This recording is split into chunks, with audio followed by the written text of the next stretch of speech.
Hey guys, welcome to the very first episode of All the Pieces Are There. So that is based on a running joke of me opening somebody's file and having a lot of things to say about it. But the first thing I might say is, well, all the pieces are there, but dot dot dot. So that's where that comes from. For this first episode, I wanted to talk about what I believe is the state of concept art right now. And it's May 2023. I want to mention that because, by May 2024, we might live in a black, smoldering, robot-ruled hellscape. I mean, we don't know. Things are changing about every 4 minutes. But here is how I kind of see the lay of the land. So we have all these different jars of things that can be done in the art world. We're focused here in concept art. And down here is foundational skills, right, that you may have learned in school or learned through experience. And for example, drawing, right? If we were concept artists in 1986, drawing would be like taking up most of this jar, right?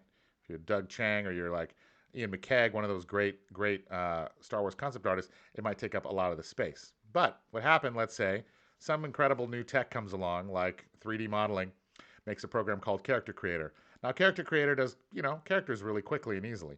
And so you might get a realistic character in 10 minutes. But then you still need your design skills to figure out how to tweak it. You might need 3D modeling skills to figure out how to adjust it. You need drawing skills to figure out whether that shoulder looks off because it didn't deform properly when the way it's rigged in Character Creator, maybe the muscles don't look right. So these foundational skills still all apply, even when there's a big old thing in your jar. But the way I like to think about these skills is instead of every skill being a big old rock and eventually there's no more room, I like to think of them as sand. So they come in through the top and they just fill in the gaps. And I think being a great concept artist, especially in a really rapidly changing technological world, means using your skills like sand. Whatever's there, accept, and then kind of move on. I mean, of course, one of the biggest and most controversial ones right now is AI. AI has taken up a lot of space in the jar, potentially. We don't know yet, but it could be pretty significant. So the way I look at it is whatever it takes up, I'm the sand, our skills are the sand, and we work around it. And you still need all these skills. Another thing that gives me hope is there's a lot of other parts of art and design, right? So concept art is right now, especially the way we approach it, is a lot of 3D, okay? So eventually the 3D is turned into a video game. Well, it's a natural extension to think, well, we're already making the 3D ourselves, and a lot of games are made in Unreal. So what if we took our 3D and put it in Unreal and help make the game, right? So 3D world creation.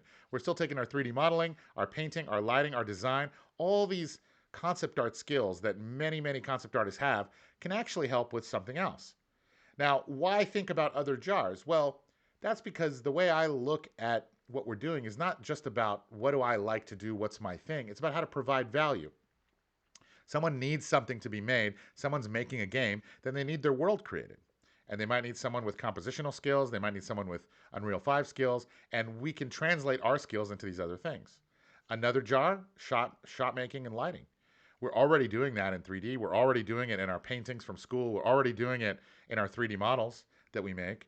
So that's something that a cinematographer might do, but maybe we could help. Maybe we could make storyboards and kind of help them expand what the entire world looks like. We already have it in Unreal. We already have all these other skills that can totally apply. The last jar is potentially directing and editing. It's pretty easy to move cameras around. So why not take some of the skills that we have in all these other areas and figure out how to apply them to making something moving some shots, moving some cameras, and helping to flesh out what the client is needing even more. All of these jars, right? All of these jars together, they kind of fit under what I would call the art direction, right? It's all about the art.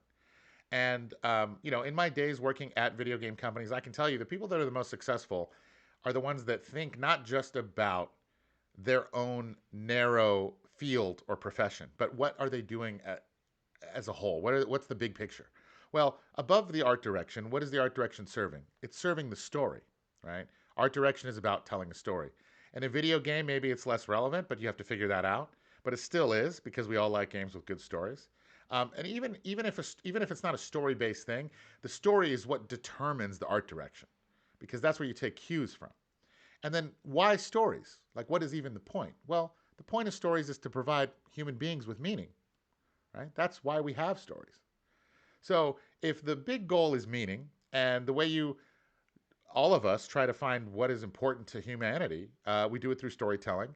And what's the best way to tell a story is through art direction and through visual style, and through a lot of other choices.